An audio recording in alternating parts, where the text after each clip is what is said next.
Cape ভার্দের মুখোমুখি হওয়ার আগ মুহূর্তে আর্জেন্টিনার পরিকল্পনায় হঠাৎ বদল। সামনে এলো মাস্টার মাইন্ড স্ক্যালোনির নতুন রহস্য। 2026 বিশ্বকাপের মঞ্চ এখন খাদের কিনারায়। নকআউটের এক চরম ও নির্মম অধ্যায়, যেখানে মাত্র একটা ছোট ভুল আর বাড়ি ফেরার টিকিট কনফার্ম।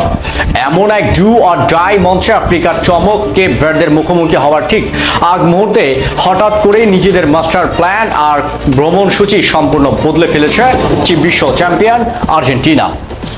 ম্যাচের আগে ক্যানসাসে নিরাপদ দুর্গ ছেড়ে হঠাৎ কেন মায়ামিতে আগে ভাগেই উড়ে যাচ্ছে লিওনেল স্ক্যালোনির দল? শেষ মুহূর্তে এই রহস্যময় সূচি পরিবর্তনের আড়ালে কি কেবলই ভ্রমণের ক্লান্তি দূর করা, নাকি মায়ামির চেনা মাঠে প্রতিপক্ষকে ভরকে দেওয়ার গোপন কোনো টেকটিক্যাল ছক করছেন স্ক্যালোনি? শুধু তাই নয়, ম্যাচ শুরুর মাত্র কয়েক ঘন্টা আগে আর্জেন্টিনার একাদশ নিয়ে খোদ কোচের মাথাতেই ঘুরছে তিনটি বড় সংশয়। কি সেই তিন রহস্য যা বদলে দিতে পারে আর্জেন্টিনার ভাগ্য? চলুন এই ভিডিওতে আর্জেন্টিনার এই শেষ মুহূর্তের খোলাস বদলের নিখুঁত ব্যবচ্ছেদ করা যাক। তাহলে দেখতে থাকুন। বন্ধুরা, রহস্যের শুরুটা হয়েছে আর্জেন্টিনার ট্রাভেল প্ল্যান বা ভ্রমণ সূচি থেকে। প্রথম সূচি অনুযায়ী ম্যাচের ঠিক আগের দিন মায়ামিতে যাওয়ার কথা ছিল আলবিসেলেস্তেদের, কিন্তু হুট করেই সেই পরিকল্পনায় বাতিল করেছে স্ক্যালোনি। নতুন সিদ্ধান্ত অনুযায়ী আজ বুধবার ক্যানসাসে নিজেদের শেষ অনুশীলন সেরে বাংলাদেশ সময় গভীর রাতে মায়ামির উদ্দেশ্যে ডালা মেলবেন আর্জেন্টিনার দল। মায়ামির মাটিতে আগে ভাগে পৌঁছানোর পর ম্যাচের আগের শেষ ও চূড়ান্ত প্রস্তুতি সেশনটি কানসাসে নয় বরং মায়ামিতে সারবেন মেসি, আর সেখানেই স্ক্যালোনির দেবেন তার শেষ টেকটিক্যাল টাচ। কিন্তু কেন এই আগাম যাত্রা? কারণ ম্যাচটি অনুষ্ঠিত হবে মায়ামির বিখ্যাত হার্ড রক স্টেডিয়ামে, যা আর্জেন্টিনার জন্য অত্যন্ত চেনা এবং পরমান্ত এক ভেন্যু। 2024 কোপা আমেরিকার এই মাঠেই শিরোপা জয়ের মহাকাব্যিক স্মৃতি আছে আলবিসেলেস্তেদের। স্ক্যালোনি চান খেলোয়াড়রা যেন ম্যাচের আগে মায়ামির বাতাস ও মাঠের কন্ডিশনের সাথে শতভাগ মানিয়ে নিয়ে সেই কোপা জয়ের মানসিক অনুপ্রেরণাটা নিজেদের ভেতরে পুরোপুরি জাগ্রত করতে পারেন। ভ্রমণসূচি বদলালেও মাঠের ভেতরের আসল রহস্য কিন্তু এখনো পুরোপুরি খোলাসা হয়নি। প্রস্তুতির শেষ প্রহরে এসেও দলের মূল একাদশ নিয়ে স্ক্যালোনির মাথায় ঘুরছে তিনটি বড় সংশয়, যার প্রথমটি হলো লেফট ব্যাক পজিশন। রক্ষণ ভাগের এই পজিশনে অভিজ্ঞ নিকোলাস তাগলিয়াফিকো নাকি তরুণ এই চিপ্র ফাকুন্দো মেদিনা শুরু করবেন, তা নিয়ে এখনো চলছে চুলচেরা বিশ্লেষণ।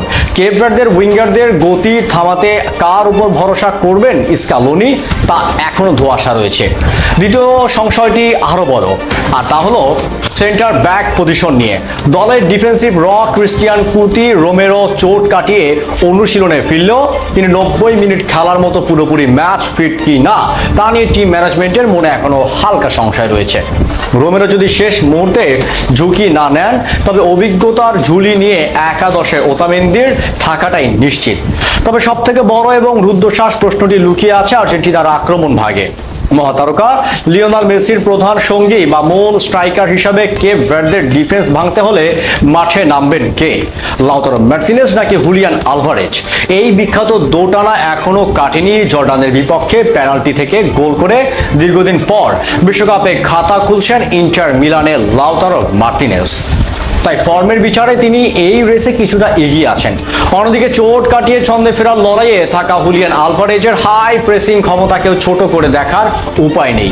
কেপ ভার্দের ফিজিক্যাল ফুটবলের বিরুদ্ধে স্ক্যালোনির কার উপর বাজি রাখবেন, তার চূড়ান্ত সিদ্ধান্ত জানা যাবে মায়ামির সেই শেষ গোপন অনুশীলন সেশনেরই পরে। বাংলাদেশ সময় আগামী শনিবার ভোর 4টায় মায়ামির হার্ড রক স্টেডিয়ামে শুরু হতে যাওয়া এই ম্যাচটি আর্জেন্টিনার জন্য হতে পারে এক নতুন মহাকাব্যের শুরু, কিংবা অসতর্কতায় হঠাৎ করেই সবকিছুর শেষ। বন্ধুরা, আপনাদের কি মনে হয় স্ক্যালোনির এই মায়ামির চেনা মাঠে আগে ভাগে যাওয়ার কৌশল কি কেপ ভার্দেকে ভরকে দিতে পারবে? মেসির পাশে লাউতারো নাকি আলভারেজ? কাকে দেখতে চান আপনি? কমেন্ট বক্সে আপনার মূল্যবান মতামত এখনই লিখে জানান। 2026 ফিফা বিশ্বকাপের প্রতিদিন নকআউট ম্যাচের লাইভ প্র্যাকটিক্যাল অ্যানালাইসিস এবং সব এক্সক্লুসিভ খবরের জন্য আমাদের এখনই সাবস্ক্রাইব করে সাথেই থাকুন। দেখা হচ্ছে পরের ভিডিওতে খুব শীঘ্রই। ধন্যবাদ।